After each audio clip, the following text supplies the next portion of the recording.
I sleep with my window closed now. Not out of habit, out of fear. There are monsters in this world, real ones. Serial killers, assaulters, the kinds of things we can name and lock up. But the supernatural, that's different. The older, quieter, easier to keep secret. It hides in the cracks we pretend aren't there, just outside the corner of your eye, or curled up inside a dream you'll never remember. Ghosts, demons, vampires. We treat them like stories, but I don't think they ever were. I've never really been a skeptic. I was raised to keep an open mind about people, the world, and everything in between. Still, the supernatural was always a bit of fun for me. I had a good job for a couple of years. Boring, no passion involved, but the money was nice. I had a beautiful fiancée too. Her name was Michelle. This journey of life is a funny thing. It has a strange way of not spoiling you. Like, if too many good things happen, the universe needs to correct this imbalance. Joy has a debt to be paid. Michelle had complained about her car making odd noises for a couple of weeks, and she kept insisting she'd get it fixed, eventually. One night, my debt was paid in full. 3 years ago, she was driving home to me. We just had an argument over the phone. Nothing serious. As she was driving at a high speed on the motorway, her car had a wheel bearing failure. The report said she tried to brake. She lost control, hit a tree and died. They said it happened so fast she didn't feel a thing. They said she likely didn't experience any fear, as if that was supposed to comfort me.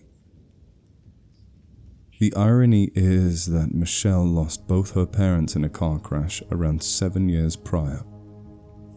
She was in the back seat, but by some miracle she made it out with just a broken collarbone. I wouldn't really call it lucky. This is the tragedy that had come back to claim her, the one that got away. Her family came from Ireland, and she had no relatives in the country. No grandparents, no aunts or uncles even came to her funeral. It was just me, my family, and some of her close friends. She was loved. I hope she knew that. Her absent family meant that I had to identify her body. I'll never forget that day for as long as I live. Walking into the icy, sterile room was the most painful experience of my life. I've had tragedy before. My father passed when I was very young. Cancer. But nothing could compare to the biblical levels of agony I felt that day. Grief, real grief, isn't just a feeling. It's an affliction. The way it manifests is physical. You can feel it in every pulsing throb. Your body mechanically churns it through your system. It radiates from you, infecting others. You feel it in the nerves, deep, inescapable. No refuge to be found in booze or medication. It feeds and grows until it cannot be contained in the flesh any longer. Then it manifests outside of your suffering, in one way or another. It changes you. I entered the room with a coroner's hand on my shoulder. I didn't know what to expect. I just wanted to see her face one last time. Under a sickly white light on a cold table, impressive in its shine, lay a blue sheet draped over the figure of a woman. My woman. The love of my life. "Are you ready, Paul?" The coroner's voice, a low, raspy breath. His face sagged and stiff by years of death and mourning. I need to see her, I cried. I need to see my wife. My breath shallow and weak. I wasn't ready. The sheet was ripped back, violently revealing what my beautiful Michelle had become. Her jaw smashed open, her eyes absent yet demanding my gaze. My fiancée, limbs twisted and deformed. Gore engulfed what was once pure and angelic. Her wet black hair, now a mass of tendrils and cobwebs. She looked inhuman. The sight of her seared into my brain like an infection. No one to blame except myself. If I had pushed her a bit more, maybe she would have gotten it fixed, and we'd be married by now. Maybe we'd have the kids we always talked about. Such a simple thing. That's not how things went.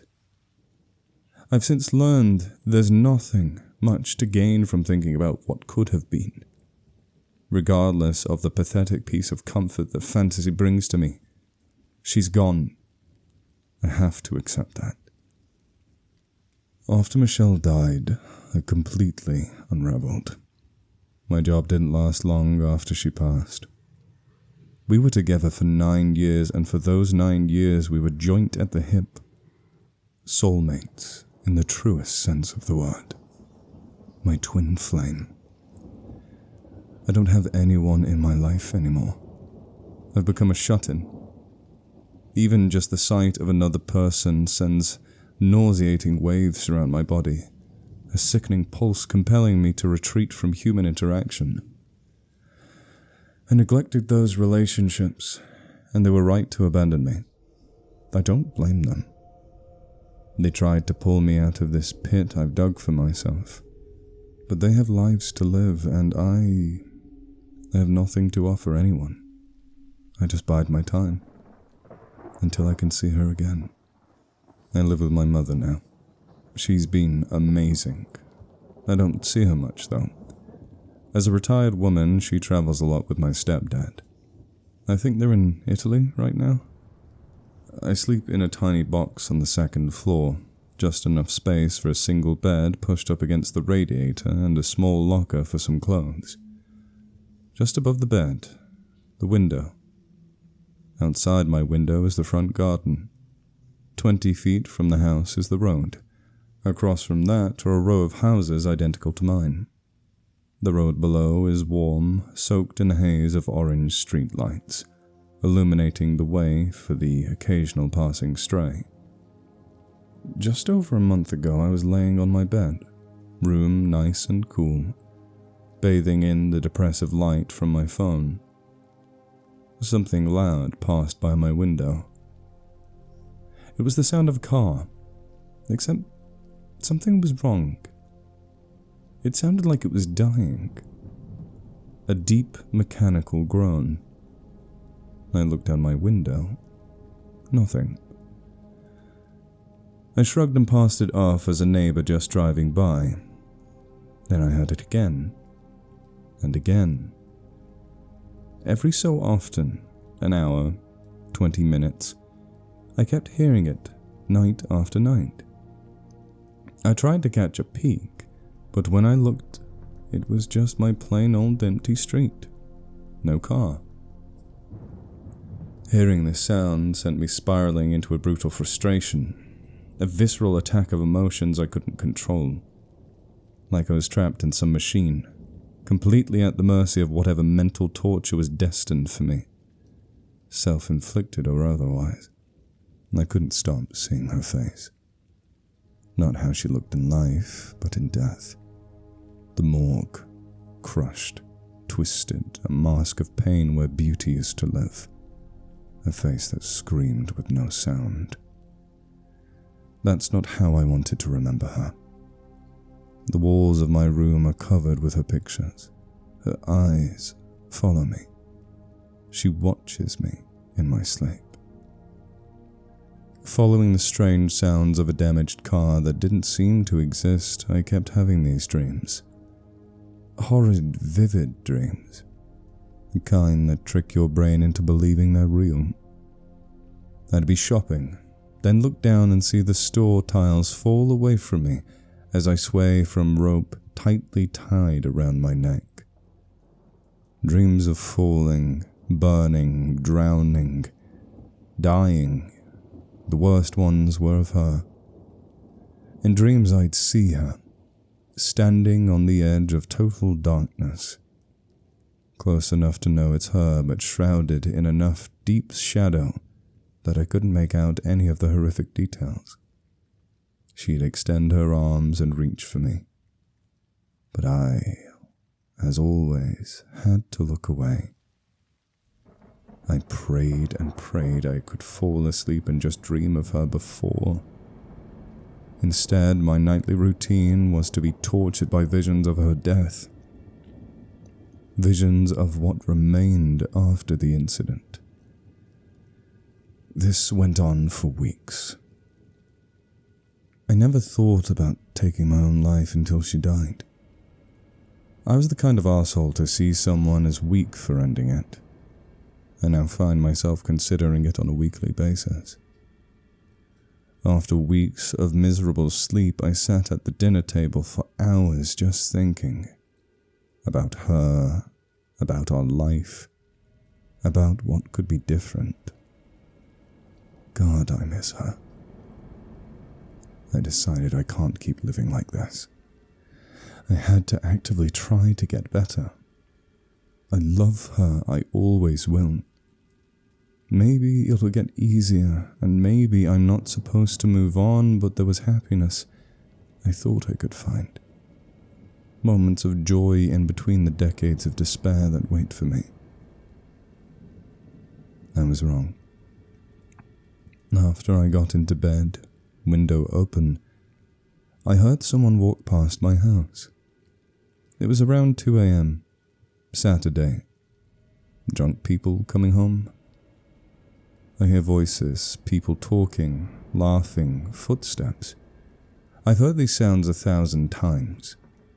This time, the steps didn't sound normal. They came in a strange rhythm. 1, 2, pause.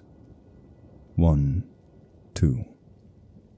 Like a child hopping down the street in the dark, but heavier. Then they stopped, right outside. My mind caught this before I did, like it was so used to the regular sounds of a passerby, and this one just stood out. I paused my phone to listen. I was sure it was right outside. I was sure I could hear something. A voice. A whisper. Nothing I could distinguish from the wind. I sat there for 30 minutes, just listening. I almost jumped out of my bed when I heard a woman's voice. Loud as hell, coming from down the street. A voice shattered the silence like a shotgun in a church. It was my neighbor laughing with her boyfriend as they stumbled home from a night of drinking. At least they have each other. I laughed and called myself an idiot. Lying down to fall to sleep, I swear I heard someone jump into a full sprint. Steps wide and heavy. Then a strange, sweet smell lingered after. More drunks, I figured. I listened as the steps trailed off, becoming echoes. The next day, I had almost forgotten about the strange sounds until I decided to walk to the shops. Out my front door, though, my garden and around the wooden fence, I felt something. A smell. Something familiar. Sweet and overpowering. Honestly, I didn't know what it was, but it made my mind conjure images of past. Like a dirty window I could hardly see through. On the ground, something caught my eye. Light reflecting on silver reminded me of the table where I'd last seen her. It was a ring. I recognized it immediately. It was identical to my ring, the one I wore on my finger every day, since I asked Michelle to be my wife. I was stunned. I couldn't believe it was here. Confused and disoriented, I spun my head around the estate like I was being watched by ghosts. A neighbor working his garden waved to me. I didn't react. I just turned around, walked back inside, and closed the door. I kept her engagement ring in my hand all day. Later that night, same as every night, in bed, bathed in the loathsome glow of Reddit or some other crappy website, I heard it again. This time it was around 1 a.m, hopping up the street. The sound of shoes crunching on stones. A strange wet splat accompanying each odd step. Again, just like last time, it stopped right outside my window. I listened. Something about the sound got under my skin. I was almost afraid to look. I fought back against the oppressive emotion as I reached for the curtain, just to pull it open, before I heard a voice. It was a woman's voice, a whisper. Soft, yet sounded like it was coming from all around me. The sound resonating my body. Then it stopped. My skin began to tighten. By the time the initial confusion had passed, I began trying to rationalize the situation. Surely it was just another neighbor talking to someone. I forced a smile and laid back down, closed my eyes. Then it spoke again. "Hey, Paul." The words fell out of the whisperer's mouth and came and went like raindrops, gentle, like silk. My face and body tensed at the sound of my own name. The words were soft. You could almost miss it. "Let me in, Paul." Then all was silent. I never answered, and I never heard them leave. I didn't get much sleep that night, or any night after, to be honest. The following day I felt crippling fatigue, as if my body was lacking the means to carry my own weight. Forcing myself to do some chores around the house wasn't easy.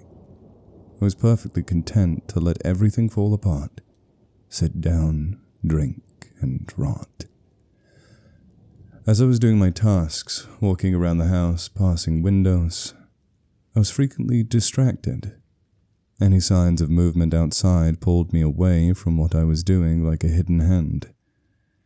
It's strange.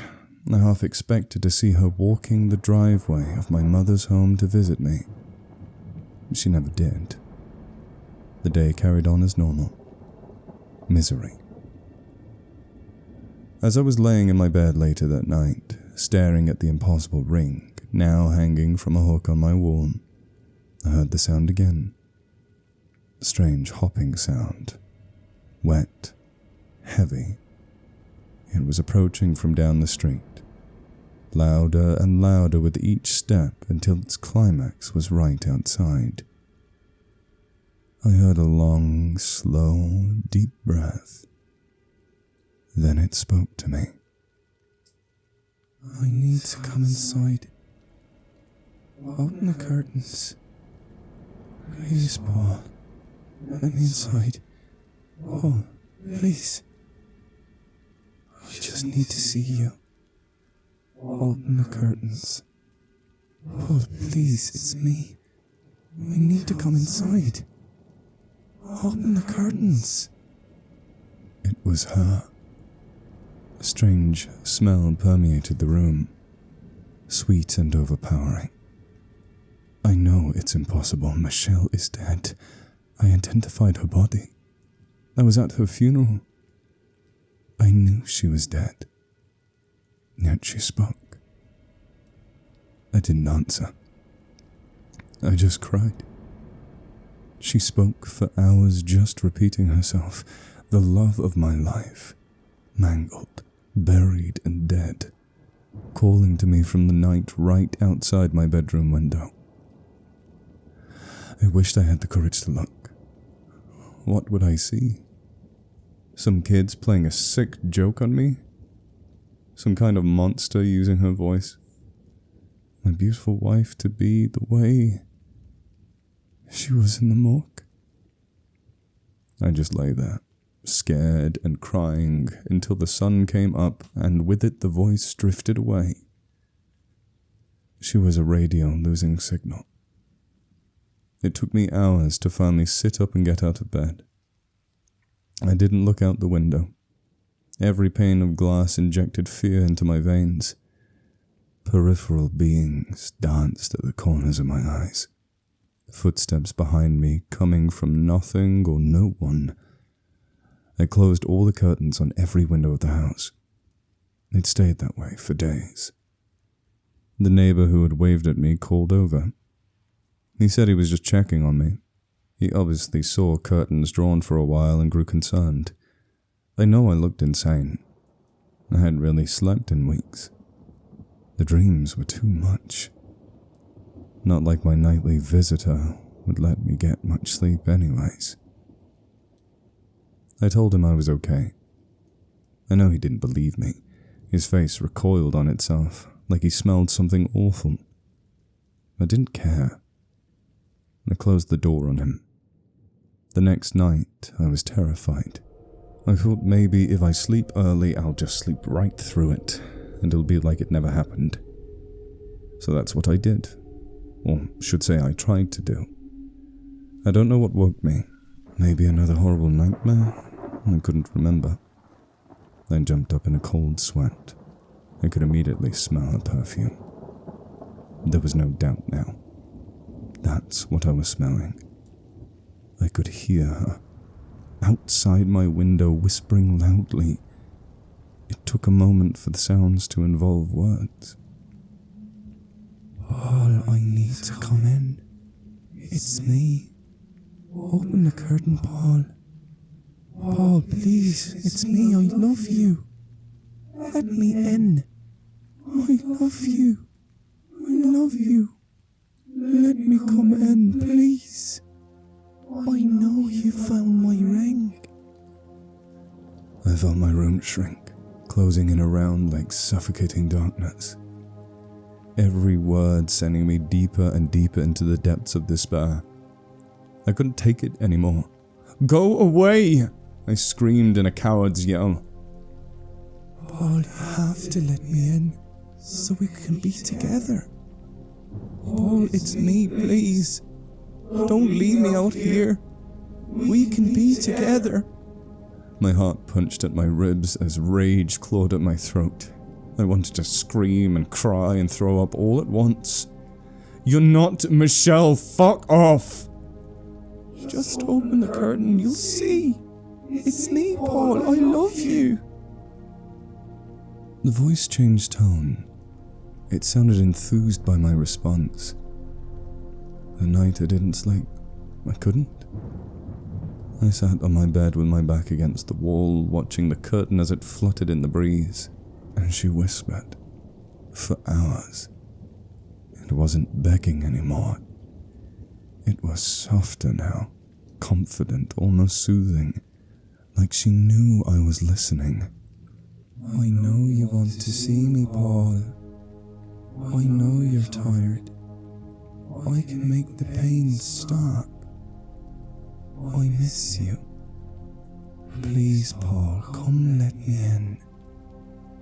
I didn't move. I didn't speak. I didn't cry. I just listened. And then she said something I'll never forget. She said, You're already halfway gone. You just need a little push. I swear to God I heard her smile in her voice. Then her laugh. Her beautiful laugh. It echoed for hours. I sleep with my window closed now. No more breeze. No more sound. No more Michelle. Still she comes. Muffled through the glass I can hear her, tapping at my windows. I live with my curtains drawn. Day or night, it's all the same to me now. She hasn't stopped. Her temptations are constant. I haven't eaten, haven't slept in days. I don't think my body even wants to anymore. She tells me I've suffered enough. That peace is just on the other side of the curtain. Just take a peek. She says that I was never meant to stay here without her. I still hear her, whispering my name, whispering things. Sometimes she says stuff I don't understand, like she's speaking in a way that doesn't fit inside her mouth. But then she comes back to Michelle, back to I love you, back to let me in. Her ring is always in my hand. The tapping on my window persists. Every window. Steady, delicate, too slow to be impatient.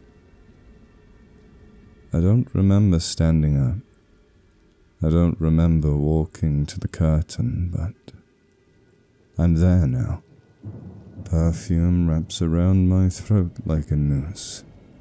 The same scent she wore the first night we said forever. I reach for the curtain. My hand is trembling like it's trying to pull itself back. She's whispering, Paul, please, you miss me. I'm cold. You were never supposed to see what was left of me. I freeze. The room groans and tilts like a sinking ship. My name keeps spilling from her mouth like it's stuck in her teeth.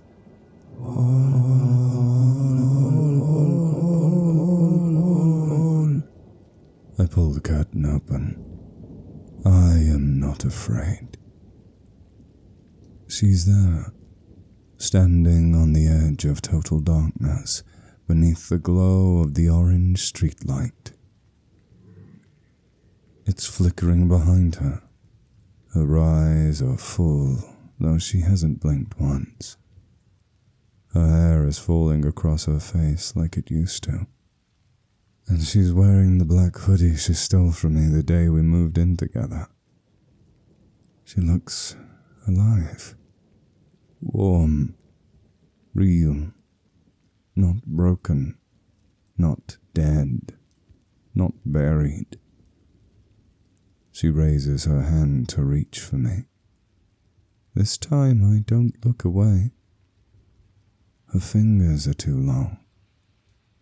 She smiles at me. Her eyes grow wider and she says, There you are. Her mouth doesn't move. I unlock the window. I let her in. A hand gently rests on my shoulder. She's home.